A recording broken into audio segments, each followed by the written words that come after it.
Akıllar kökmercigen Manas'tan Atabatu Murat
Çok rahmet.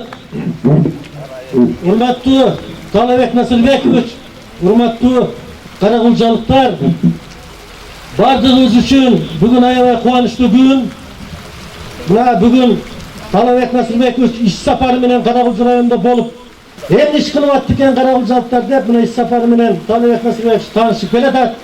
Biz programımızga hurmatlı Talabek Nasılbekovich şun bizden seyil Esalı farkı da atıp koyduğuna şunun ülgürüp kalar mı kendimiz, ülgürmeyimiz de sizin programınızda girgizdiğine biz bardığımızda konu atağız şun sizi katıp verip şu iş safarınızda şu seyir Esalı farkının bütün kalısına baylanıştı. Bardığımız şu jakşı iş oldu deyip durarız.